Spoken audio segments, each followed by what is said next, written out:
It really opened my eyes that the women there are sensitive women who have made mistakes, who do need love, who did have families, who had great careers, and just something happened. That one misjudgment leads to years of incarceration. Welcome to the One Girl Revolution podcast. I'm your host, Kate Bryan, and I am really excited to be sharing this special series on incarceration and women with you. With every interaction I've had with someone who is incarcerated or has been incarcerated, or someone who works with those who are incarcerated, or really anyone with any connection to incarceration or the justice system, my eyes have been opened. What started out as a deep dive into YouTube one night, watching videos of different people's experiences in jail and prison, including those doing outreach within the justice system, has now turned into a documentary called The Girl Inside on YouTube and a series on women in incarceration for the One Girl Revolution podcast. I hope that you'll continue to listen to these stories with open minds and open hearts and look for ways that you can become an advocate, a sister, and a friend to these women. And please share these episodes. Before we get into this week's episode, please subscribe to the One Girl Revolution podcast on Apple Podcasts, Spotify, Stitcher, iHeartRadio, YouTube, or wherever you listen to podcasts. Please follow us on Facebook, Twitter, and Instagram at One Girl Revo. Subscribe to us on YouTube at One Girl Revolution, and check out our website, onegirlrevolution.com, for more podcast episodes, videos, and so much more. This week's episode of the One Girl Revolution podcast features Vanessa Garrett, Reentry and Reunification Program Manager of Motherhood Beyond Bars. You heard about Motherhood Beyond Bars from Amy Ard on episode 126 of the One Girl Revolution podcast, but Vanessa brings another perspective, another flavor, if you will, of the importance of their work and what incarcerated women and formerly incarcerated women experience every single day. Vanessa was incarcerated for 8 years and 2 days. She was incarcerated right before her daughter turned 1 and right before her son turned 10. She got out just in time to see her son graduate high school, but obviously missed out on so many milestones in her kids' lives. She's currently thriving and pregnant with her third child, which you'll hear all about, and you'll get to hear about her life after incarceration and what she's doing now through Motherhood Beyond Bars. Women are the fastest growing population within jail and prison, and 80% of incarcerated women have children. We need to be talking about this and sharing these women's stories, which is why I'm so happy to be sharing Vanessa's story with you today.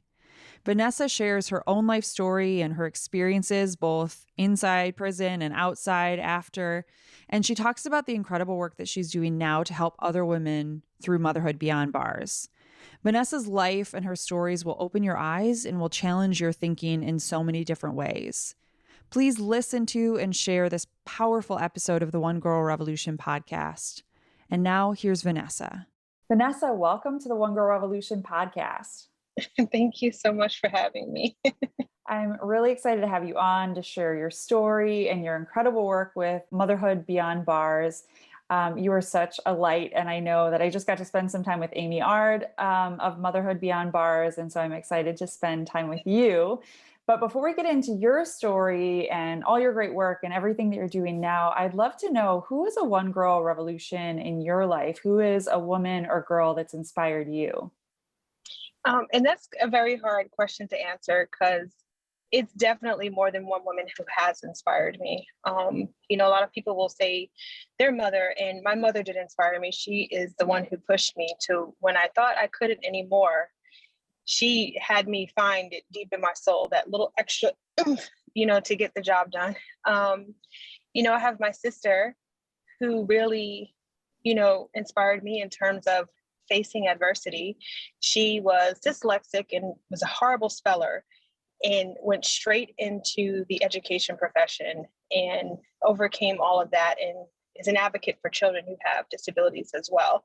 So that was a great inspiration to see your biggest fear, your biggest struggle, and just to fight it head on, And then you have like my cousin and my aunt who have really taught me unconditional love. Like no matter what I did wrong, they always had my back. They always loved me. They always supported me and struggled through it with me. So it's hard to say like my biggest inspiration because there's so many women who did inspire me and encourage me through my journey. And It's not just one, it literally takes a village to raise a child, and I'm still in the village. And every single day we're encountering other women that are inspirations to us. And I know through your work now you're encountering so many amazing women. So that army continues to build, which is really powerful and important for all of us to think about, that we're being inspired and touched by other women and girls every single day. Every day. Yeah. So I want to rewind. I love hearing people's kind of evolution story. So I'd love to rewind and talk about your early life, who you are, where you're from, and just a little bit about your upbringing and where you come from. Okay. I'm originally from Long Island, New York.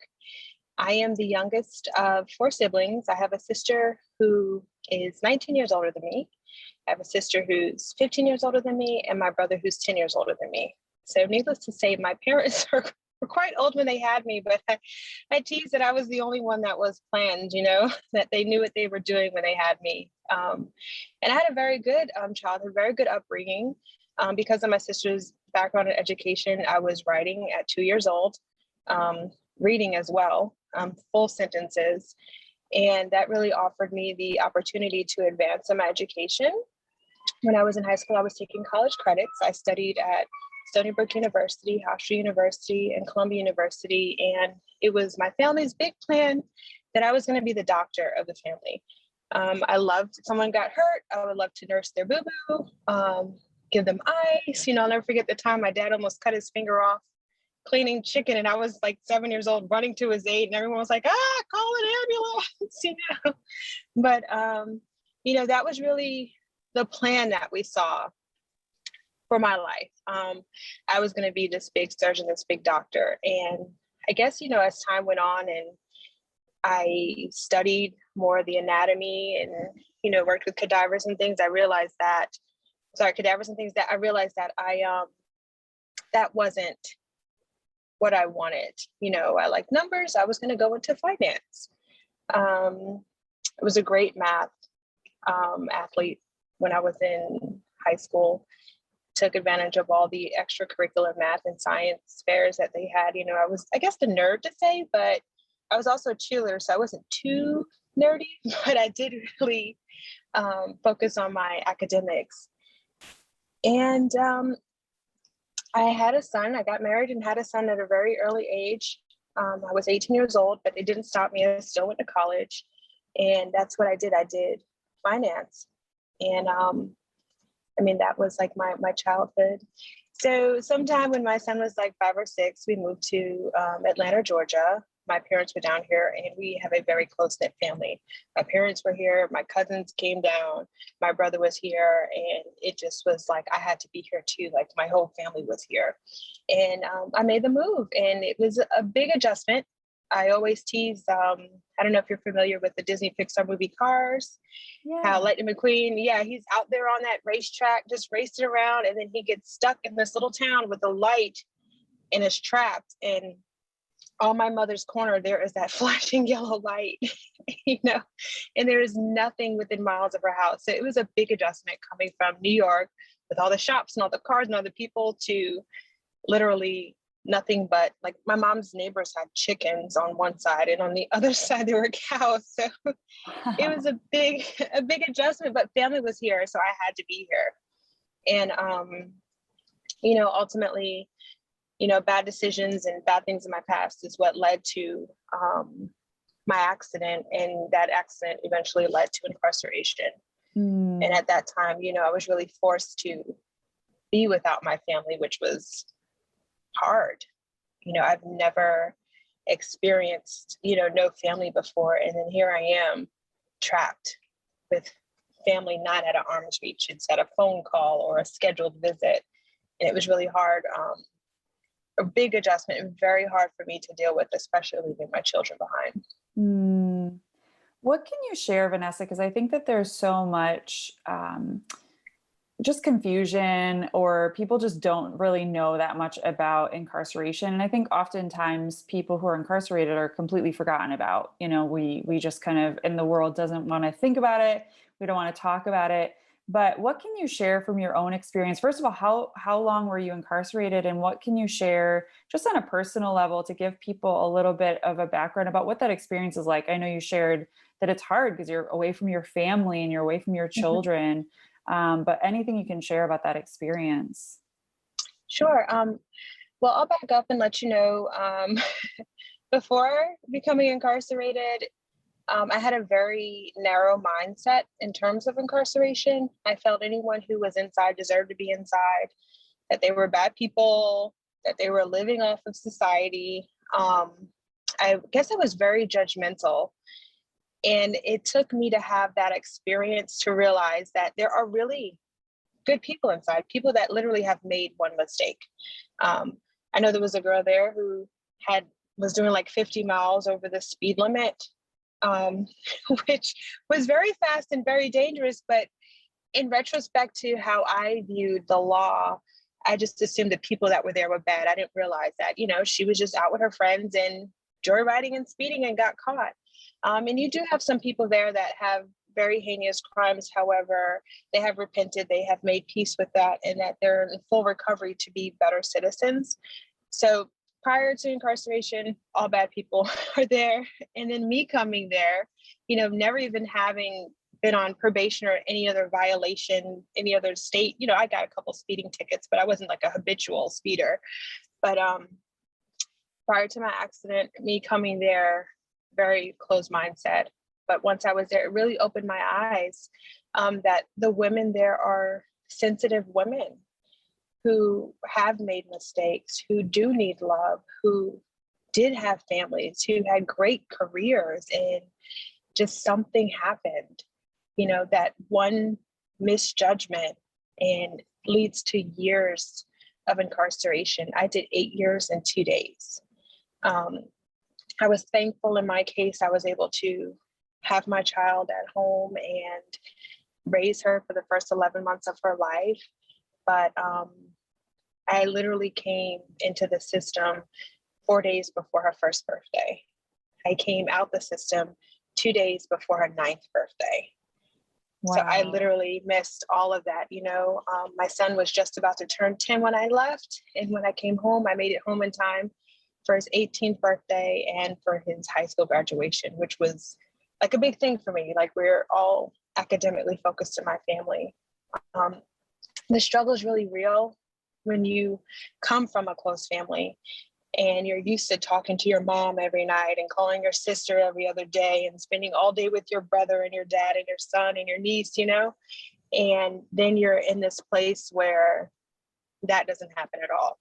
You're lucky if you can get a visit on a weekend day. Sometimes visitation's full. The prisons are very far from your home. The closest facility was 2.5 hours away from my home. And, like, to think, like, there's really there's no bridging that gap there. Your family has to take that trip. And there was an organization that brought my kids up there once a month that was halfway. So my parents would drive halfway, drop off my kids, and then my kids would ride the other half on a bus. And I got to see them and have private visits. But it's very, very hard, very lonely. And seeing women go through the struggle. Like I said, I had the privilege of having my daughter at home and being able to raise her for the first 11 months before I had to leave. But there's many women who don't have that. And it's for petty things like violations. They literally come home 3 and 4 weeks after they've had their baby. So they've missed the opportunity to breastfeed. They've missed the opportunity for great prenatal care. They missed the opportunity to have a family member in the room with them to experience that love and that emotion with them. They miss all of that for 3 weeks, That just doesn't make sense and to me at all. And it really broke my heart to see the women in there that had their baby and then were transferred to my facility and had to deal with the postpartum issues, all the physical and mental and emotional changes that happened, and had no support, hadn't even received confirmation that the baby was picked up from the hospital by their family member, so it's like the stress of not hearing from the family not having money on the phone. Did they come get the baby? Were they notified? Does defects have my baby? You know, that whole struggle. Watching another woman go through that struggle was very traumatizing for me. And it broke my heart on so many different levels that I said, I will never forget this. I will never forget this experience right here. And when I go home, I'm going to show them I have never forgotten it. And I'm going to let them know. And literally, when I was in prison, I was transferred to a transitional center that allowed me to have access to cell phones and computers and go on the community and work and start networking. And I came up with a 26-page business plan of how I was going to come back and help these women, how I was going to show them I didn't forget and support them and do, you know, work for them. And it's funny because I was speaking it over with someone who does work for non-for-profit, and she's like, why reinvent the wheel? And I'm like, what do you mean? There's nobody that does this. And she says, I'm going to introduce you to Amy Ard. And I was like, who is Amy Ard? You know, like, I don't know. I never heard that name before.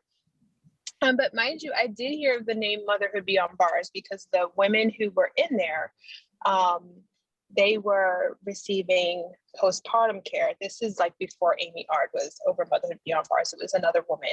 And the women were receiving postpartum care, just weekly counseling visits and, you know, like group counseling and therapies and things like that. So I heard of the name Motherhood Beyond Bars, but I didn't hear the name Amy Ard. So I'm thinking, who is this Amy Ard you want me to meet? Like, I'm trying to get help with you so you can help me get financing and grants and show me where the holes are in my business plan. I don't want to meet anybody. I want to go help these women. And we sit down and we have an interview on Amy's back porch. So the first interview I have via Zoom, and we have like this huge migraine, and I have a huge migraine, and I hear what she's saying.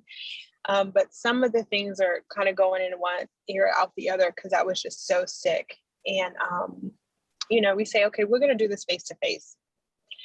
And I sit down on Amy's back porch. We have teas and muffins and everything else. And it's like, this is it. This is my business plan in motion. She sold my idea, you know? And the only thing that hadn't been implemented at that time was the reentry. She did help with reentry, but it's kind of hard, I think, when you haven't been there. It's easy to tell someone, fix your credit. Mm-hmm. It's easy to tell someone you have to look for a job or what it is that you want to do. Have you take on your DED while you were in there? Like, what have you done to further your life while you were in prison? So it's easy to ask those questions, but to actually navigate that when you haven't been there is really hard, you know? Right. You could tell a woman all day long, you know, you don't have your GED, you should get your GED, you know, and she'll probably write her counselor to get her GED. If her counselor has 400 people on her caseload, so when her letter gets answered is a whole nother story. You know, so I've been able to navigate the mothers, you know, let them know I built my credit when I came out or before I came out. So when I came out, I was able to get my own apartment. When I came out, I didn't go to my family's house, and it's not because of, it was really, I'll blame it on my mom because she has made me so strong and so hard-headed. I really wanted to prove to myself that I could do it, that yes, I've been away for 8 years and 2 days. And yes, the world has changed and the streets are not the same. Yes, everyone has grown, but I'm still strong. I didn't let that system break me completely down. Like, I can do this. And that's really where it came from. I came out, I was raising my credit while I was at the TC. I was networking, meeting people, sending out applications. I ended up getting my paralegal diploma while I was inside. I have concentrations in criminal law, family law, and business law. That's so awesome. I really fought for it. And when I came out, I did it. Mm-hmm. You know, I accomplished what I said I was going to accomplish. And I feel because I did it, I'm the best person to help the mothers in our organization do it. I'm the best one to tell them, like, you're going to hit this roadblock, but don't be discouraged. Keep it going. I Yeah. promise you will make it through this. Right. And I was thinking as you were sharing your story, and I'm so grateful to have you on the podcast sharing your story. And of course, I want to talk about your work with Motherhood Beyond Bars. But I just was thinking as you were speaking, I'm thinking about all the women that are incarcerated. And a lot of people don't realize that women are the fastest growing population within jail and prison. And there are so many instances where they get out and they don't have opportunity. They just need like one step. And it's not even that they need opportunities, but they need someone that they can call on the hard days, on the good days. We all have those moments, right? Where you're like in the midst of a job or you're just living your life and you have a really hard day and you need to call somebody and complain about whatever's going on or, cry on the phone. I know that I have those days, and you can be that, and you can be that to all of these women who are, whether, when they're inside too, like that you can speak to that and be like, I know how hard it can be in there, and to be far away from your family, and just what you shared too about, women who are having babies while in jail and prison. And that's something that's why I'm so grateful to Motherhood Beyond Bars and what you guys have done to support those women and making sure that they get to see their kids and making sure that there is a connection there, just like that organization that was helping you see your kids. But there's so many facets to it. But that's why it's so important for women like you to share your story, because it empowers other women. Yeah. And I like to be that sense of empowerment for our mothers as well. There are times where they literally reached out to me at 11 o'clock at night, and I don't have a drug addiction. That's not something I struggled with, but I believe in our own ways, we all struggle with a type of addiction, whether it's we want to make money or we won't do anything because we love our family so much. I believe that many of us have our priorities out of sync. So in a sense, we have an addiction with something. It might not be an illegal substance or alcohol or something like that, but there's something there that drives us to the other side of the scale, which tips it to make it a little unnormal. So that's kind of how I relate with the mothers. Like when they call me, and one of them called me and she's like, I'm so tired. I don't know what to do. I feel like I'm about to relapse.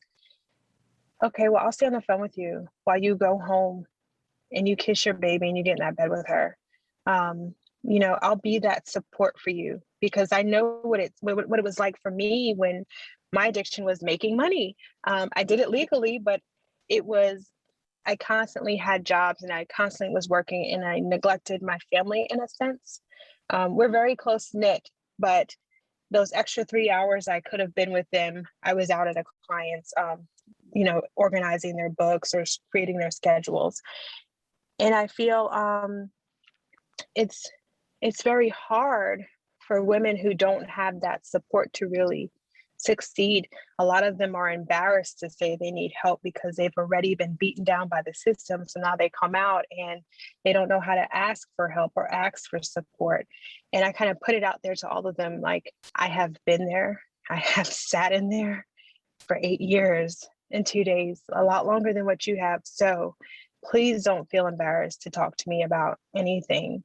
And we have communication with our mothers over the prison email system.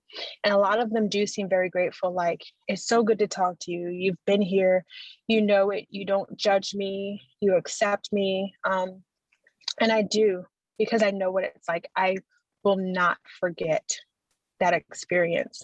I will not forget what happens in there. I will not forget how the staff will belittle you or make you feel less than what you're really worth. And, I just want to be there for them and let them know. If you're enjoying this episode of the One Girl Revolution podcast, you can see more about the lives, struggles, hopes, and dreams of incarcerated women in One Girl Revolution's The Girl Inside on YouTube. The Girl Inside is a short documentary. It's only 10 minutes, so not a huge commitment, that features the stories and voices of 5 incarcerated women at Cook County Jail and an academic storytelling class that changed their lives. The link is in the show notes. Please watch and share The Girl Inside today. And now back to the show. It was so powerful what you were sharing to Vanessa about addiction. Because as you were speaking, I was thinking about like addiction to social media or addiction to Hmm. sugar or addiction to fame and fortune. I mean, we all have Yeah. something that we have to deal with. And I think it's so important in this life, and this is the embodiment of what you're doing, is not to have preconceived judgment on other people. And so even people that are in jail, in prison, not having preconceived notions about who they are, they're bad people and they deserve to be Hmm. there. But really just seeing them as human beings. And I think all of us have our things that we have to deal with. And I know through my own work, and this One Girl Revolution did a short documentary called The Girl Inside. And I will always remember spending time with these women at Cook County Jail and just seeing myself in them. And I was Yeah. reflecting on how, one bad decision or being in the place, like the wrong place at the wrong It's the time. wrong time. There's Hmm. so many stories like that. And that's why it's so important to me for women's voices and their stories to be heard. And that's really what you're doing through Motherhood Beyond Bars, is you're elevating this army and giving them space to speak. And even through the email network, that they're able Yeah. to just pour their hearts out to you, and it gives them hope and empowers them and gives them something to look forward to too, like that they can look at you and other women too who have left the jail and prison system and have thrived, have Yeah. really found their feet, their footing, and are doing incredible things. Yeah. And it's great, to be that for them, to be that shoulder they can rely on. Many of them don't have contact with their family. Their family has a preconceived notion, and for that reason, because they're in there, they won't speak to them. And that's like the worst thing anyone could do. Because they're in there, they need someone. Um, they need that extra encouragement. They need that love. They need to know that it's okay. They need to know that someone's in their corner. The person in their corner doesn't have to have like money to send them for commissary. The person in their corner doesn't have to have um, tons of money to put on the phone so they can call. The person in their corner should be someone that they can turn to for support, even if it's in a letter. That when their birthday comes, they know that they will get a birthday card. If they celebrate a special holiday, they know that they will be thought of and prayed for and receive some type of recognition, like you're not forgotten about. It was very hard for me because I got all those things. Um, you know, my aunt, my cousin, my mom, my dad, my children, my brothers and sisters and nieces, my nephew, like I didn't have to worry. On my birthday, I knew I was getting at least 10 birthday cards. Mm. Um, for Easter, for Christmas, for whatever holiday, I knew I was going to get a card. I knew I was going to get an email. I knew I was going to make a phone call. It was hard for me to see the woman who didn't have that and to see how it would break her down. And at a certain point, I felt guilty, like, okay, I'm going to get this mail and hide it and read it later when no one's looking, because I didn't want anyone to feel bad. And in turn, I ended up making cards. I used to find out everyone's birthday in my dorm. And when it was their day, when it was their birthday, when it was their special day, I would make them a card. I would decorate their room. I found out all these different religions with the people, whether it was Rosh Hashanah or Hanukkah or Ramadan, like whatever it was. And I would show them appreciation.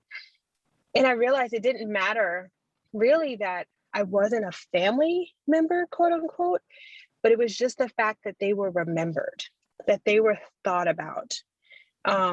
That really made the difference in their spirits. I've had women who like I hadn't even spoken to, and I'd show them like, hey, I'm thinking of you. Here's a card. It's your birthday. I found out it was your birthday, and literally have hugged me and cried. Hadn't spoken to me for 2 years. Never even said hello. Lived together, but was very segregated. And that meant the world to me.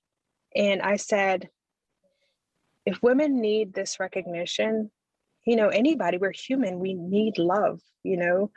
We're not autonomous. We need companionship. Even if it's our best friend, our sister, we are alive for life. Women need this. And if this woman can get this from me and be like so grateful and so appreciative and literally break down in my arms, I'm not going to forget this. I'm going to do this for everyone that I possibly can, and I do that, and it makes me feel really good to know that they appreciate it, and that I'm not looked at as, oh, just Vanessa from Motherhood Beyond Bars, she's doing this because it's her job. Like, so many of them tell me, like, this isn't part of your job. Like, you love this. And I'm like, yeah, this is my passion. Like, I was working for the state before. I was working with Amy, but my passion was with the women inside. So I still was trying to find ways to give back to the women inside. So yeah, now I get to work my passion, and my hobby is my passion. So it just all is twofold. I really love what I do. You're doing amazing work. So for people who are listening, we had Amy Ard on, so she tells all the backstory of Motherhood Beyond Bars. But if you could just kind of give people a quick little blurb about what Motherhood Beyond Bars is, I'd love to hear that. And then also talk to me about what you do with Motherhood Beyond Bars. So Motherhood Beyond Bars is the only organization in the state that supports a woman through her prenatal all the way up until her release and beyond incarceration. So usually the prenatal starts once we find out that a woman is in the prison system. And this, kind of goes back to like me and Amy, and I guess in our previous lives, we were investigators. Yeah. Because usually we'll go and look at the roster, be like, who's that? She's new. What's she here for? What happened? Do you think she's pregnant? She's at the medical facility. Let's reach out to her and find out.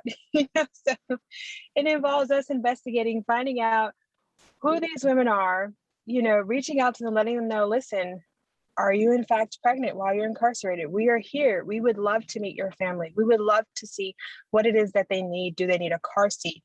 So many families think that they will come and pick up a baby and the hospital will give them a car seat. That's not the case. So we make sure that they have everything in order. The car seat, we give them this fin bin box, which is my favorite box.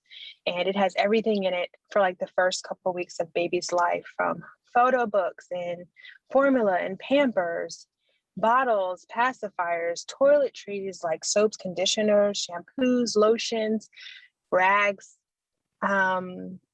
towels, like literally everything that you can think of, a footprint kit. So the family could take footprints of the baby for mom when she gets home, and a photo album and pictures and a photo printer. Like, it literally has everything in this box, and I love it. And we make sure that the families are supported while the mother is incarcerated. A lot of moms had said, we really want to make sure our family is taken care of. We want to make sure our baby is taken care of. We'll help the families get on food stamps for food, WIC for formula. There's not one government agency that helps with diapers. Every infant needs diapers. There's just like how every infant needs formula. So we kind of come in and help with that. They're like $50 a month. A lot of people are living like paycheck to paycheck and can't even afford an extra $20 a month. So we make sure that we send the Pampers and the wipes every month. And while that's being done, we're working on the mother's reentry plan. And that's what I do. I do all of this. Like I meet with the families and the infants, but my main focus is my passion are the women inside. And it's never too early to start. I don't care if you have a 6-week sentence. I don't care if you have a 6-year sentence. I don't care if you have a 30-year sentence. From the day that you get in there, we make a reentry plan for you. What is it that you want to do? Do you have your GED? Do you have any technical or college training? In your career, what is it you would like to do? Where are you paroling to? A lot of times the families, the mothers, want to parole to their families, and their families live too close to the area that got them in trouble. One woman, for instance, loves her mom. Her mom's a great woman. Her dad's a great man. They're hardworking people. Unfortunately, the neighborhood they live in isn't the best. Right next door is what they call like the trap house, quote unquote, which is where like they do the drugs and all the other stuff. And that was her addiction. She had an addiction to drugs. So while you have great, hardworking parents and loving parents, for you to be that close is not good at all. So we usually come up with about 3 or 4 reentry plans, and that's just in case something happens. You might want to go to your Aunt Susie's house, but if your Aunt Susie decides that she wants to move in 4 years, you can't change that. So let's just see what else that we can come up with to make sure that you land on your feet. If you're in prison and you haven't had any addiction training, counseling, or therapy, the first step might be to get you into one of our homes. That we have partnerships with other homes that deal with drug addictions and things like that. Let's get you there first. Let's get you to work on you so you can be the best mother. Let's get all of your things resolved and taken care of, so when you really are out, you can be that great mom, you can be a success to society, and you can get that level of pride that you deserve.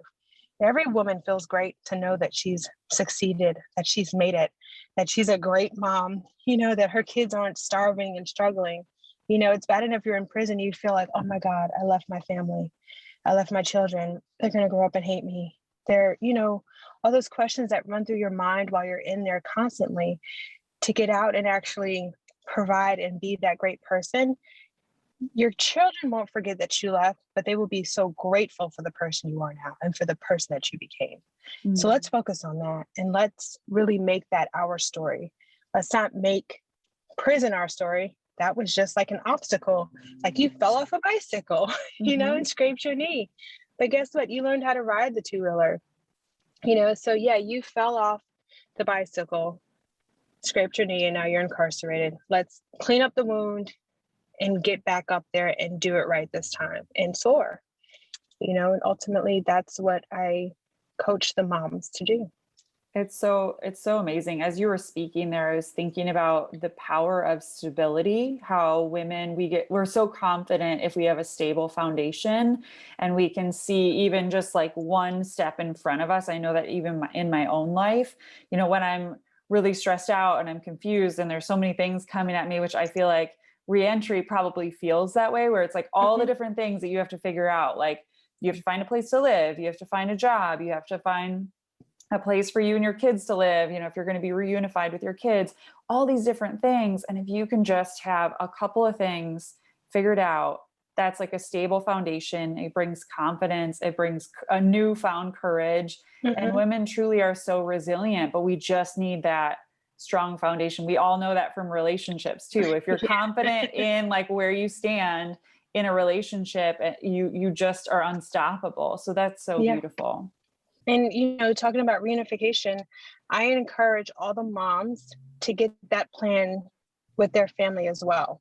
There's a lot of moms that feel, well, when I get out, my daughter or my son is going to be 3 years old and my mom's not going to let them come live with me. Why do you feel that way? And 9 times out of 10, that's not even the case. It's just their own worry and their own self-talk that's telling them that. So then I tell them, okay, have that conversation with your family. Figure out what it is your family wants from you. What will it take for you and your child to be reunified? I already know they have to work on themselves. We've already had that conversation, but I want to let you hear it from your family. So they build up the courage and they finally talk it out with their family, and their family's like, we want to make sure you're stable. We love you. We want the best for you. We want to make sure that you've had the help and you've had the therapy. And then they feel so much better going into, the program or the plans that we have created, because they know they have their family support. They're not expected to just come home and get their baby and go, or they're not going to come home and not get their baby. Your baby's here for you, but you have to be ready. Everything costs money. You can't just get a kid and walk out and say, food's going to fall from the sky. Housing's going to fall from the sky. Everything's going to be laid out. No, we have to plan it out and we have to work towards it. And I'm so grateful for the women in our program who are open and who are honest and who let me know, like, I don't think I can do that, because it gives me the ability to really coach, encourage them, and show them that they can do it and that it's in them. And they just have to learn to manifest it and to bring it out and to really make it come to fruition, that it's in them. They have to get the courage to pull it out. If you would like to hear more stories straight from women who have been incarcerated, check out One Girl Revolution's The Girl Inside on YouTube. One Girl Revolution took a film crew behind the walls of the largest single-site jail, Cook County Jail, and interviewed 5 incarcerated women. This short documentary highlights a life-changing academic class and the life and experiences of these 5 women, and what is revealed is the girl inside. You can watch The Girl Inside today on our website at onegirlrevolution.com. And now back to this episode of the One Girl Revolution podcast. Vanessa, I'm sure you have so many stories of women that you've worked with, probably even just in this week. You could tell me a bunch of different stories of women that you've communicated with or worked with. But is there a story, I would love to hear a story from you of maybe a woman that you've worked with that's touched your heart in a special way. Which one? This goes back to the village. So it's really hard to just pinpoint one when you work with so many great women. To pinpoint one story that just was inspirational. I mean, I have a ton of emails where they're all so grateful and thankful. I am pregnant now. And I did have to congratulations. Yeah. Thank you. I did have to share that with him that I am pregnant. And that's just primarily to be open with them. I can't expect them to be open with me if I'm not going to let them know. And it's not to say that I'm going to be gone forever, but there are going to be points in time where, right now they write me and I respond within an hour. There's going to be times where they write and I won't be able to get back to them right away. So I share that with them. And it was just very overwhelming yesterday because I shared with some of them, I have a doctor's appointment. I don't know what the rest of my day is going to be like. I probably won't be able to write you Thursday, but I'll definitely get on Friday morning. It was crazy how many letters and emails I had yesterday from the mothers asking, did you find out the gender? How was your appointment? I hope everything's going well. Just the genuine concern that they had. They weren't writing to ask me to help research anything. It's like we really built a great relationship, a great bond to where they're genuinely concerned about what I have going on, how I'm genuinely concerned about what they have going on. That's beautiful. Yeah. And you're building this community of support where it goes both ways, right? Like the most beautiful friendships, the most beautiful relationships are where it's a two-way street, right? Like it's never going to be 50-50, but I think it's so powerful just to have those opportunities where you're supporting them, but right back at you, they're supporting you. Yeah. In the best way that they can, I'm not, obviously they can't do much, but just the fact that they thought enough about me, like, oh, wait a minute, she has her appointment today. Let me check in on her. Let me see how it went. But it was like the level of concern, like one mother in particular wrote me 3 times, like, I know you said Friday, but I can't wait. That's awesome. Yeah. So you have a lot going on in your life, obviously being pregnant and having a new baby. Where do you go from here with Motherhood Beyond Bars, your life? What's next? What's on the horizon for you? I obviously want to do more with the mothers. Some of them coming out needs stable residence. So I would love for us to have a home, a place where they can come to. We don't need a big home. We have over 50 mothers in our program. Not all 50 mothers need housing, but I think like a small house where we can help 6 moms at a time would be great. They can come, they can live, they can have their baby, they can get the parenting classes, their drug treatment classes. That's where I see the next step going. Amy R would love it too. She just says, she doesn't know much about real estate. I'm like, so we will have to learn about real estate. Like I come from an educated background, I speak Spanish, sign language. I told you about the science and the math. Like all I know is about learning. So I was like, we will learn about real estate. Like, let's help our moms, and she's definitely down for the push, Yeah, that's amazing. I can't wait to see where Motherhood Beyond Bars goes from here, because I feel like Amy has accomplished so much just being a one-woman show. And now that she has you and so many others that are a part of the community, I just think that there is so much percolating, and I can't wait to see where it goes from here. For people that are listening, Vanessa, what can they do to support your work? They can support us by reaching out to us. We need a volunteer network, a network of other people who are willing to just write the mother or send her a birthday card, even community support. We're trying to find people in the community to where the mother will be living, and have them start building a relationship with the mom too. You can never have too many people in your corner. Mm-hmm. It's like what football player says, I don't need another fan. Right. No one says that. No one says, oh, I have enough people supporting me. I don't need any more support. No one ever says that. You can never get too much support. So reaching out, even if they don't want to come through our organization, just reaching out to a woman who is incarcerated and letting her know she's not forgotten about, and being that support for her, the motivation, the encourager, just letting her know she's not forgotten about, that means so much.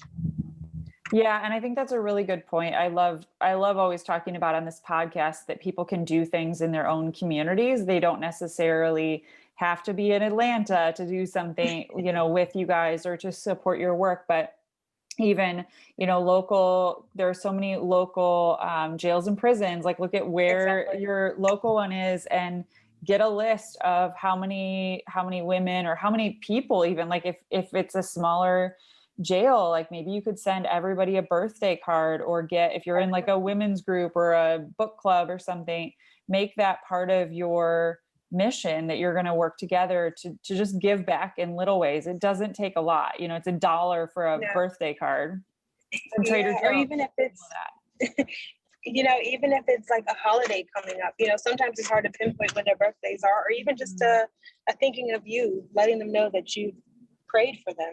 Yeah. Something so simple, a little bit goes a long way.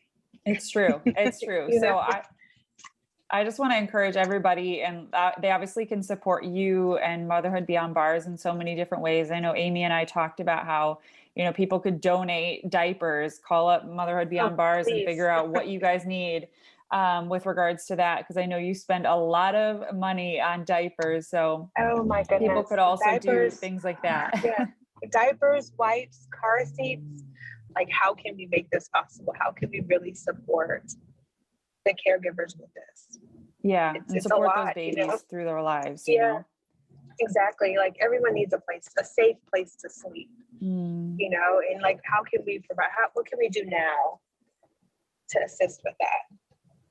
Vanessa, you guys are doing so much incredible work, and I want to encourage everybody who's listening to check out Motherhood Beyond Bars. They can see more about your story on the website, and we'll continue to keep up with you because I want to make sure that we're promoting everything that you guys are doing, because it's just so inspiring to me. But before I let you go, I would love to ask you, I always end this podcast on one question. So I'd like to ask you, if you could leave women and girls around the world with one message, what would it be? Don't give up. You're not done yet. And no matter your circumstance or your situation, you can't just throw in the towel now. This is like the hardest part of the game. You're about to go into overtime. You're about to shine. Just give it that extra push. Don't give up. You are such a light and you're such a gift to this world. And I'm so grateful to have had you on the podcast. Vanessa, thank you so much for joining the One Girl Revolution podcast. And thank you for all the great work that you do. Thank you for having me. It was a pleasure. Please follow us on Facebook, Twitter, and Instagram at One Girl Revo. That's the number One Girl REVO. And you can find more information on One Girl Revolution at onegirlrevolution.com. That's the number onegirlrevolution.com.